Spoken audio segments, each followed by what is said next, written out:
Hi guys, what's up? Obviously, I'm Sophie Lightning. Welcome back to my YouTube channel. Thank you so much for coming back. Today is a video that one person has kept requesting, but I've gotten this request many times in the past, which is top 10 best Nerf blasters for beginners. Now, the one caveat to this list is that these are really just the top 10 best Nerf blasters for everybody, beginner or not.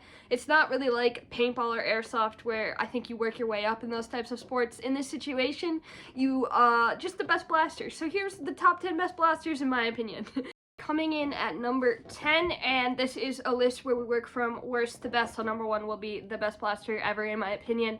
So number 10 is going to be the Jolt. You might be a little bit confused by this, but let me explain myself a little bit. First of all, the Jolt is the best in a pinch blaster in the entire world. It's pretty powerful, it packs a punch in such a little package, and it also has kind of set the way for a lot of other blasters. It's just a fantastic, cheap blaster. You get your bang for your buck. You really should not go to a battle without at least one Jolt on you, or a triad, something that front loads in a small like this. It's super cheap. I would definitely put it in your arsenal. Coming in at number 9 kind of hurts my heart because I do want to put it up higher on the list, but I feel like I'll get annihilated in the comments. This is the rival Saturn. Although I personally love it, I get it. It doesn't have the highest ammo capacity, especially compared to other rival blasters, but it is powerful, accurate, really packs a punch, and it looks fantastic, which really to me is just as important as performance.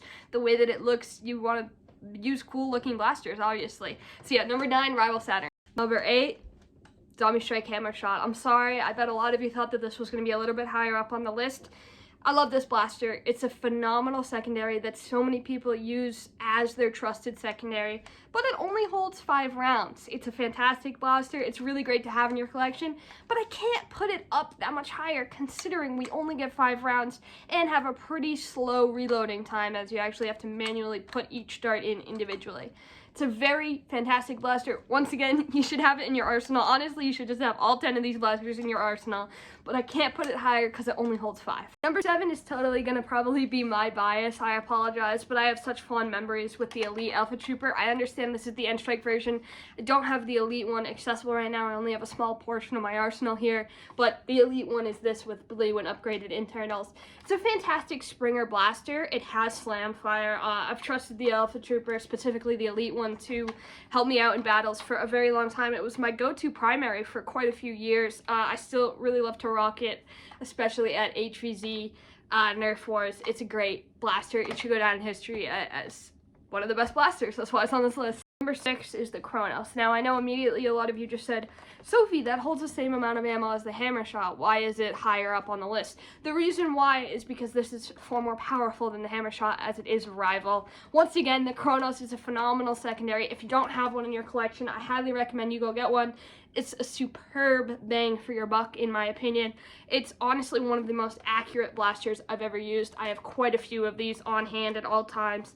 It looks fantastic. Ergonomically, it's amazing, and it performs super well. Once again, another really great, trustworthy blaster that I would use in just about any Nerf battle.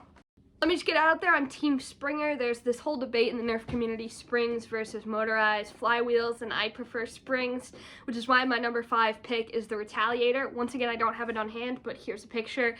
Retaliator is a phenomenal blaster. Once again, I keep saying that word. People are going to put a phenomenal tally. Maybe I should put one down below, but it's a wonderful blaster. Accurate, powerful, once again, reliable, and mag fed, so you can control the quantity that you have on you at all times.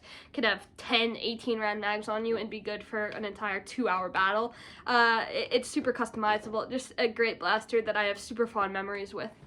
I see your comments now. Next up, it's another one I don't have on hand, unfortunately. Like I said, I only have about 1/20th of my collection here at this moment. It's the Vortex Pyragon. Yeah, come at me. I know I just upset quite a few diehard Nerfers out there, I'm sure of it. I love Vortex series. I had to pick one blaster from the Vortex series.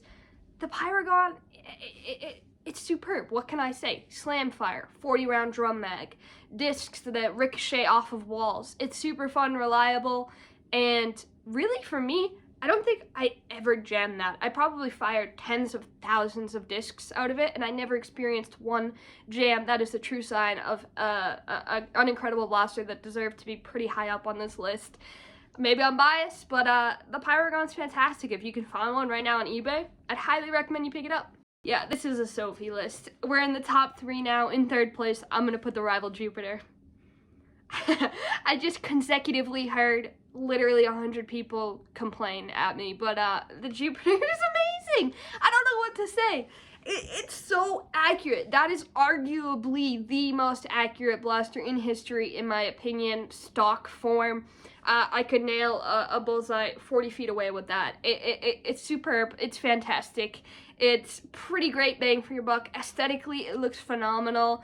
I love the adjustable bipod in the back. It has a soft chin rest. It's super comfortable. Bolt action. It holds quite a few rounds. It's awesome. And we had to put a sniper on this list. Typically, snipers in Nerf do not perform well. And look at that. That Jupiter just set a whole new standard for snipers.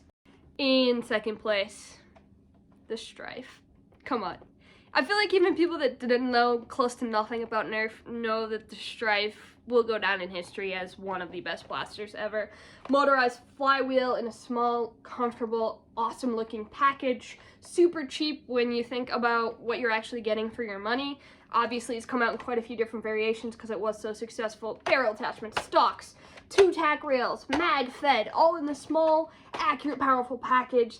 The Stryfe, even stock, is phenomenal. You gotta give it a lot of credit. I know some diehard Nerfers who want to be buried with the Stryfe pretty much. That's how much they love it. We gotta give the Stryfe 2nd place. The one thing about the Stryfe that is putting it in 2nd place is the rate of fire. It is semi-automatic, which is why 1st place tops it. In my honest opinion, 1st place is the best Nerf blaster ever manufactured by any blaster company.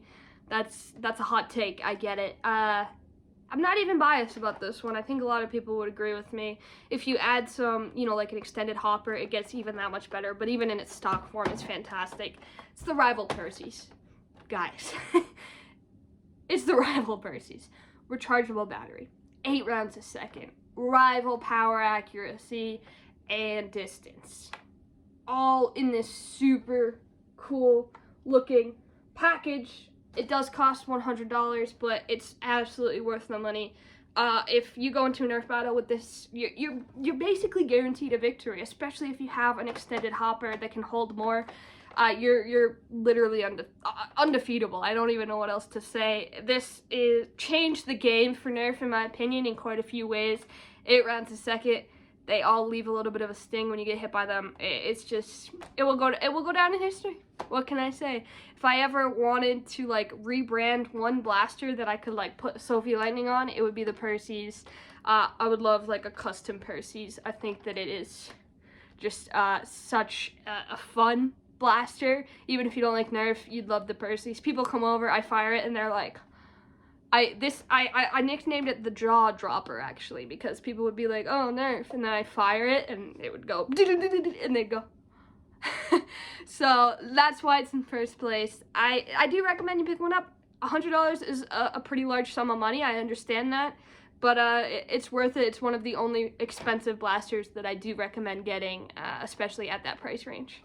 Thank you all so much for watching, and I just want to clarify one thing. I've only been into Nerf for about 10 years, not even, but we'll call it 10. So this is the top 10 blasters over the past decade. I'm going to put that in the title, but I do think it's important to clarify because I understand that there were some insanely innovative and phenomenal blasters that were released let's call it 2005 even, will be my cutoff. So I feel remiss if I did not mention that because I do understand that there are some great blasters from pre-2005, but all of these blasters are the ones that have shaped my childhood and have shaped my falling in love with Nerf, my Nerf passion, and they're all great blasters that I would highly recommend. Thank you all so much for watching. I know you're all not going to agree with me, so put your list down below. I'd love to hear it. Thanks, guys.